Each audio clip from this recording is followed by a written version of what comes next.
This episode of The Discourse is sponsored by Rectron. Give yourself the gift of uninterrupted power with Rectron this festive season. With RCT backup power solutions, you can keep your business running even when power cuts ramp up. Whether you're looking for inverters, batteries, or entire UPS systems, RCT has a solution for you. Visit rctzone.co.za for more information.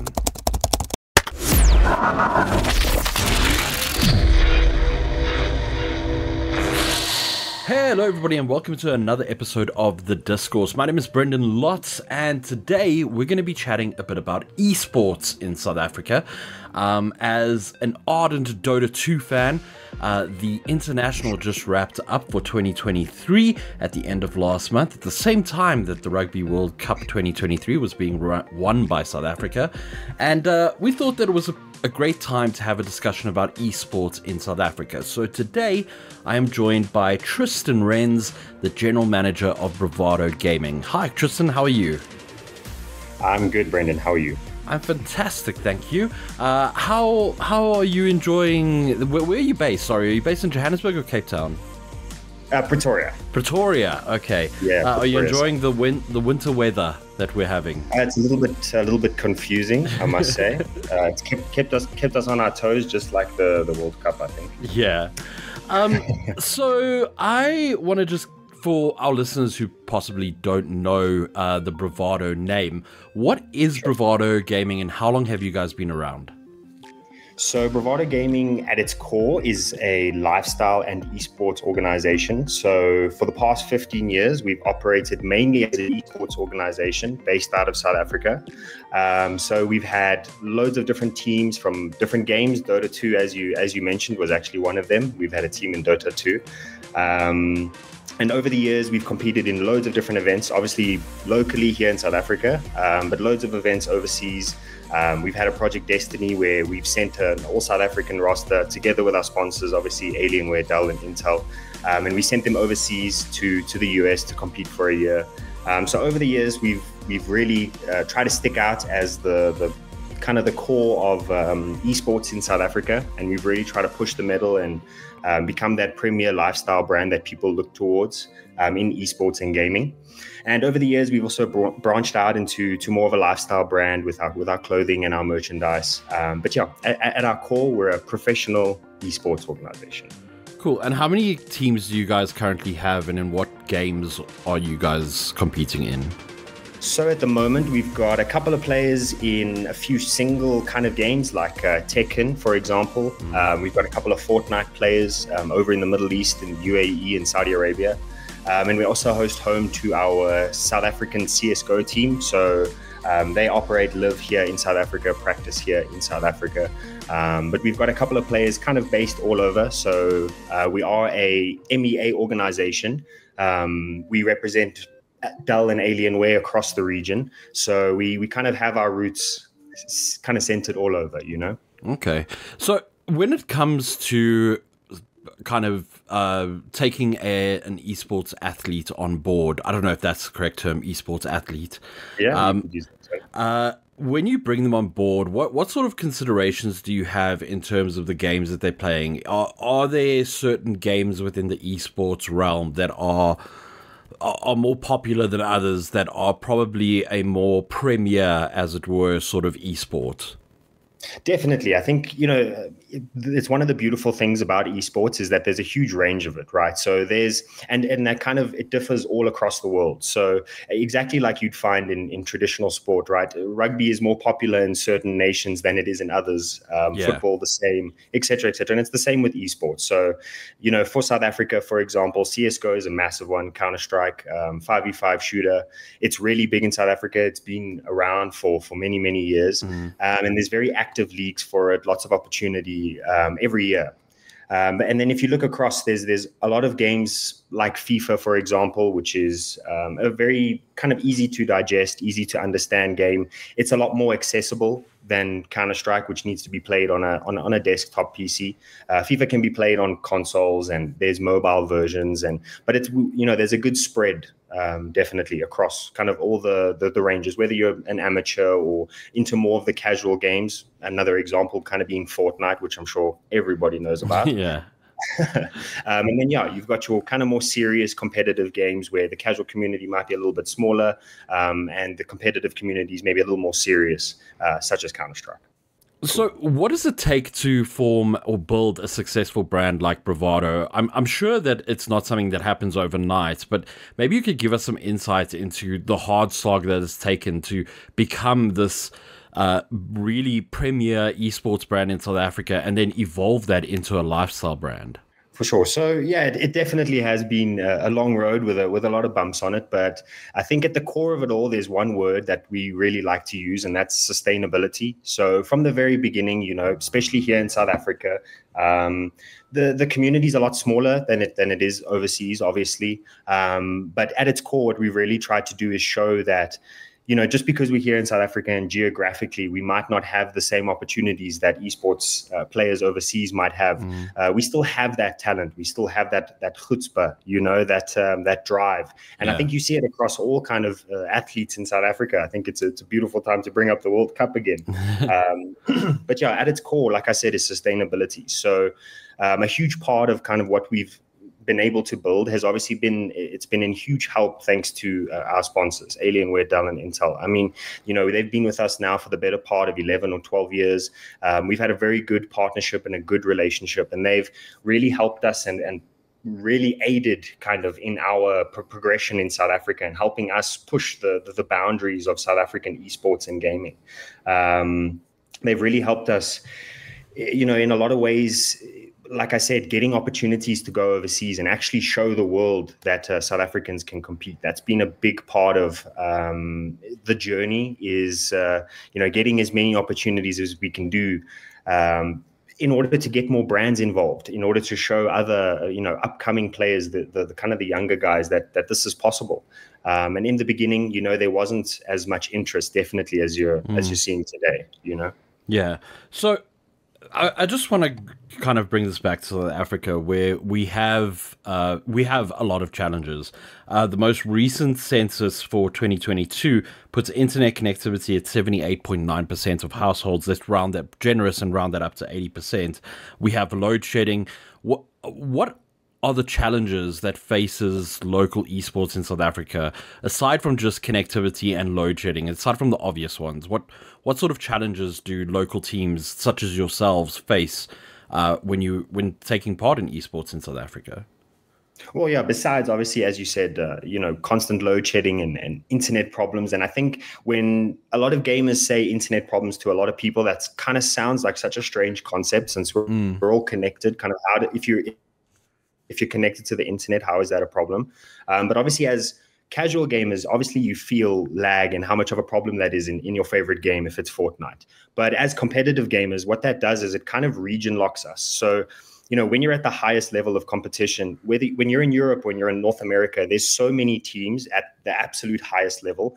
And when we're stuck here in South Africa, our teams don't get those opportunities to really branch out and kind of face that competition, you know, day in and day out in different tournaments and leagues.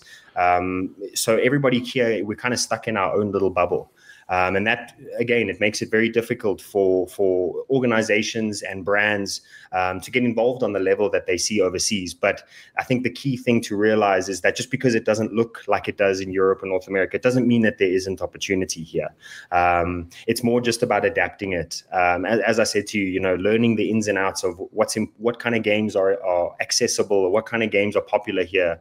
That's kind of a lot of the game that we play as an organization, you know, year in and year out. Yeah, so that what you bring up is so important, I think, for a lot of people to realize is if you look at, I'm going to circle back to Dota because it's just it's a game that I know. But with the international, you have like North America, Europe, Southeast Asia, South America even. But these teams are able to kind of compete against each other throughout the year, hone their skills, kind of learn what the meta game is. And I suppose we don't really have that here in South Africa, because even if we have local servers, that doesn't mean that folks from the UK or Europe, the wider Europe region, are jumping onto local servers to face South Africans, right? Exactly that. I mean, you've seen how much of a headache it is for us to log onto their servers and play. So they won't do the same here. Yeah. I mean, why would you put yourself at a disadvantage anyway, right? I mean, why would you Exactly. connect to an African server when you have 10 millisecond ping in the US, you know? Exactly, Brendan, and especially in a competitive environment. I mean, every little, if every little pixel counts, so does every, 0.01% of your latency. It all makes a very big difference, especially in the competitive scene. Yeah. Also, just for our readers, we'll have a link to this at the bottom, but I believe it was Linus Tech Tips did a video, a deep dive into how frame rates actually do matter at a really high level of esports.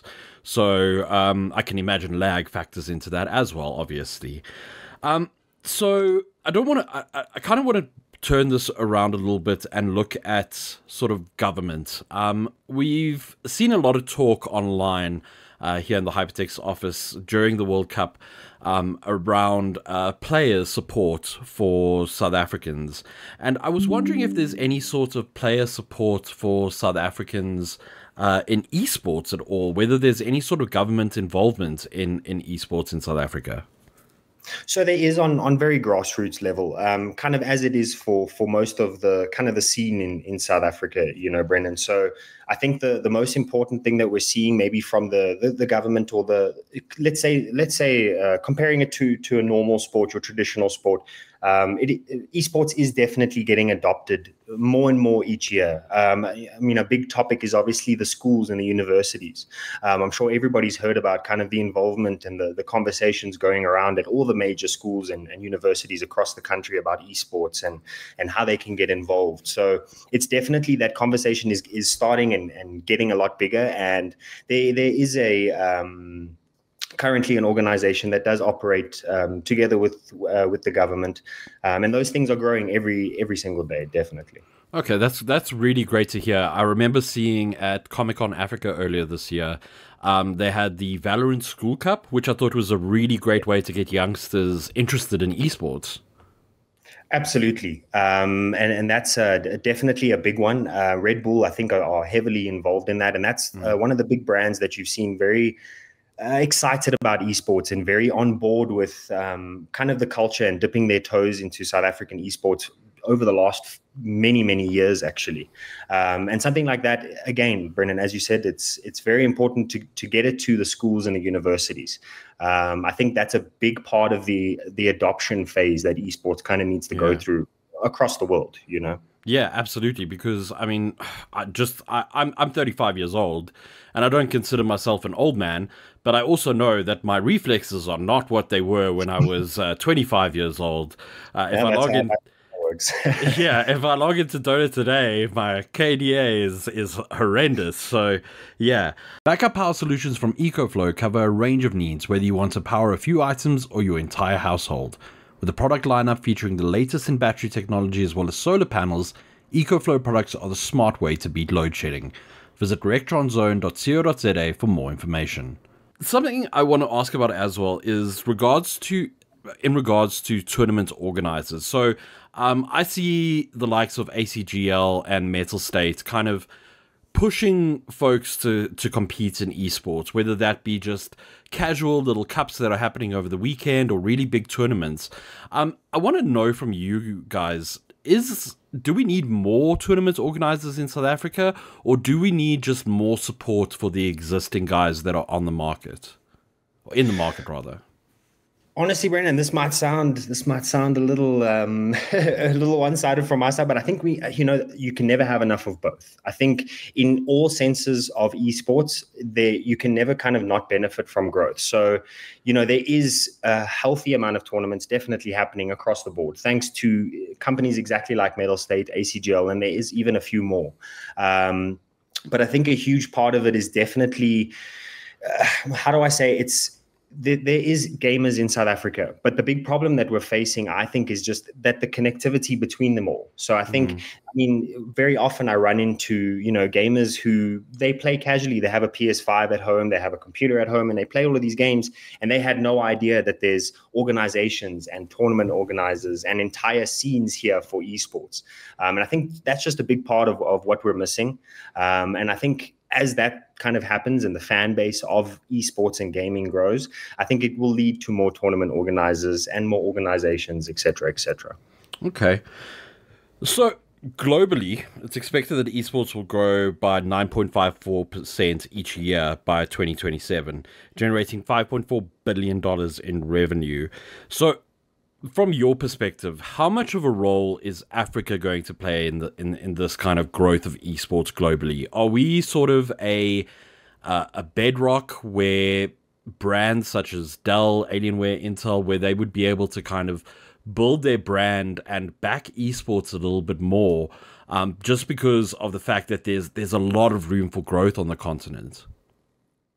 Definitely, Brent. I actually think you put that so poetically. When you look at Europe and North America, where even brands like Dell, Alienware, and Intel, they're definitely involved. But the difference between those kind of regions and here is exactly what you said. This is, I don't want to say it's undeveloped, but there's so much room that is still there for growth. Where brands, I'm so grateful for brands just like Alienware, Dell, and Intel, and Red Bull, and a lot of these brands who have stuck by, South African esports from they adopted it very, very early, and they got on board very early.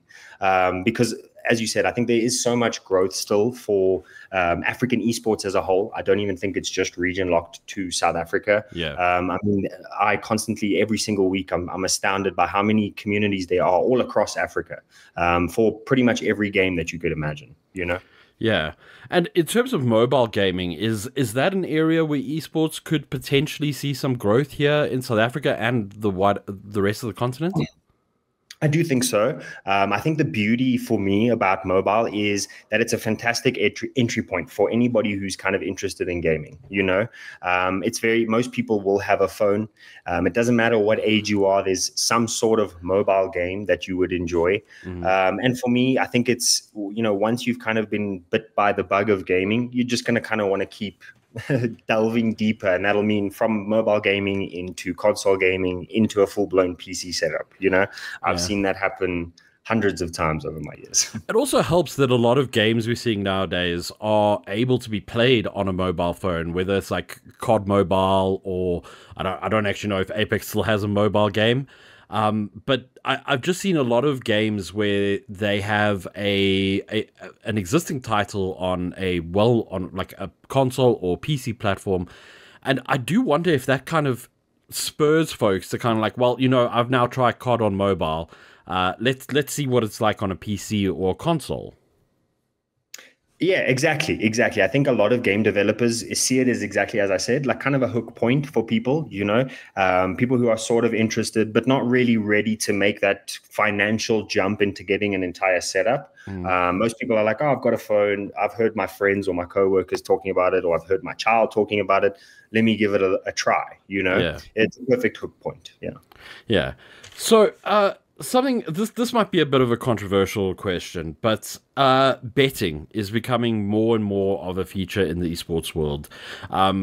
We've seen entire teams that are named by betting sites. And I know that sports betting is kind of big here in South Africa, largely because it's one of the only ways that you can sort of gamble, in inverted commas, online.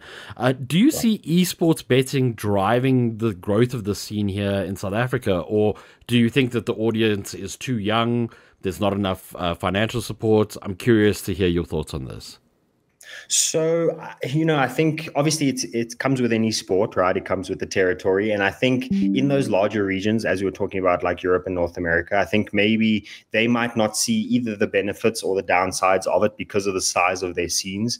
And in South Africa, I think because, as I was kind of speaking about earlier, that our grassroots problem is more just getting people in South Africa to know that there is a gaming and esports scene and teaching them how to get involved. Because I think a lot of people have maybe the ambitions too, but it's a little too intimidating, or there's a lot of reasons that people, they don't know where to start. So I think that's kind of going to be the biggest driving point in South Africa, is the awareness side of it, and setting up proper systems for people, as I said, in universities and schools, in order to actually grow the scene from the very ground up. Fantastic. So, Tristan, how do I get recognized by a team like Bravado? If I think I'm pretty good in CSGO or Valorant or something like that, how does one get noticed by a team like Bravado? So yeah, it's a pretty common question, and I always say, want the simple answer or do you want the long answer? The long Simple. answer. The long answer. So, yeah, I was gonna say simple answer is send an email, but honestly, Brendan, I think you can again kind of attest it to football, for example. The scouts and managers of football are kind of always aware of players at the very top all the way down a couple of tiers. And it's the Yeah. exact same in esports. We are constantly surveying and aware of every single game that's popular in every region that we compete in. And we're constantly kind of looking at different players. We're noticing things. So a big part of it is honestly just taking part and making sure that what you actually want to do is create a career for yourself and not just to get on a team. Because if you're really focusing on your own career and you're focusing on yourself as an esports athlete, you will get noticed by a big team. That's just kind of the nature of it. It's as I said, the same in football. If you're a good football player, you will be picked up by a good football team down the line, as long as you keep just working hard and sticking to it. And just to build off of that, does streaming build into that a little bit or not so much? So I definitely think it plays a part, and it's become a much bigger part of gaming and esports over the last few years. I think especially after COVID. But I think there can be misconceptions with it. So a streamer doesn't necessarily mean that they're a professional esports player. Obviously, there are professional esports players who do stream, but those two can definitely be two separate things. So how I like to kind of explain streamers is they're basically like influencers and content creators. So, they might not necessarily be good at a game, but they're very entertaining. So people are willing to kind of spend 6 or 8 hours a day watching their stream online, watching them play a game. And it's not just being good at a game that can get you a job in esports, right? There's so much more to it. It's not just being one of 5 players on a team. There's other roles within an esports team. What sort of other roles do you guys have within Bravado? Oh, for sure, man. And just in the wider kind of perspective of esports and gaming, exactly like you said, there is so much more to it than just being one of the players. I know it's probably a little bit annoying, but I know it's always easiest for people to understand when I kind of explain things using other sports. But again, exactly like any other sport, you don't just have to be the player or even the coach. There's the whole mental side of things and psychology and the fitness and the health side of things and dietitians and shoutcasters and all those kinds of things. There's so many opportunities in it, and it goes for the same in Bravado. So it's not just about being a player or a manager or a coach.